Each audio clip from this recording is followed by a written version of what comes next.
true giant of the savannah who had probably walked these same paths for over 60 years. There was no sign of a struggle, just a peaceful end to a very long life. In our world, this is how it goes. For the ecosystem, it's just a transfer of energy. We got ready to document the process, to watch nature's efficient, unsentimental cycle take its course.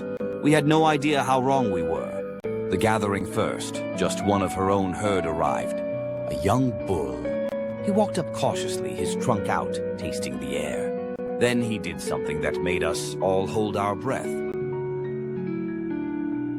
He gently, so gently, touched her face with the tip of his trunk. It wasn't a curious poke.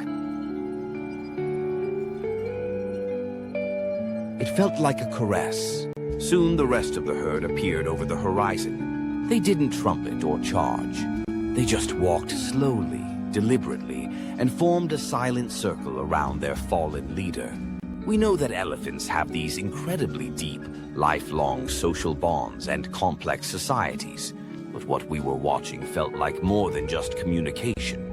It was a shared communal grief. The ritual, the herd stood guard for hours. One by one, an elephant would step forward to interact with the body. They'd touch her with their trunks, with their feet, sometimes rocking back and forth in this silent vigil. We saw younger elephants being nudged forward by their mothers, almost as if they were being taught how to pay their respects. Then a young female started to let out these low, mournful rumbles, a sound so full of sorrow you couldn't mistake it for anything else. Others joined in, a chorus of soft, guttural vibrations. Researchers know that these behaviors aren't random. They're part of a complex response to death that points to a deep emotional capacity. They'll often revisit the bones of their dead for years, a powerful testament to their memory. A profound act, but the most incredible moment came from the herd's new matriarch, who was likely the oldest daughter.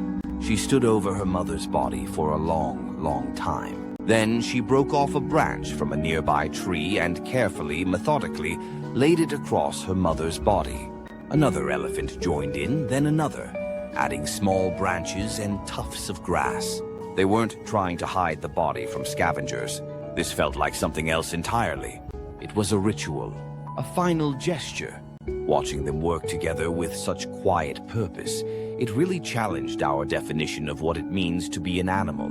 Elephants can recognize themselves in a mirror, which proves a sense of self that's incredibly rare. What we were seeing felt like the other side of that coin, a profound sense of us, a collective sense of loss. Conclusion: after several hours, the herd finally moved on. They left just as they arrived, in silence and together. The savannah went back to its normal rhythm, but for us, the world felt different. We just witnessed something sacred, a display of emotions so deep and complex it felt, well, it felt human. Science tells us that elephants are among the most intelligent animals on Earth, right up there with primates and dolphins. They're capable of altruism, problem-solving, and using tools. But what science is only beginning to truly understand is their emotional depth. What's really going on in those huge minds? That's a question we might never fully answer. But what we saw that day wasn't just instinct. It was proof that love, and the grief that always follows it, might not be a human experience after all. CT, if these stories from the wild move you, subscribe to our channel to keep exploring the deep connections of the natural world.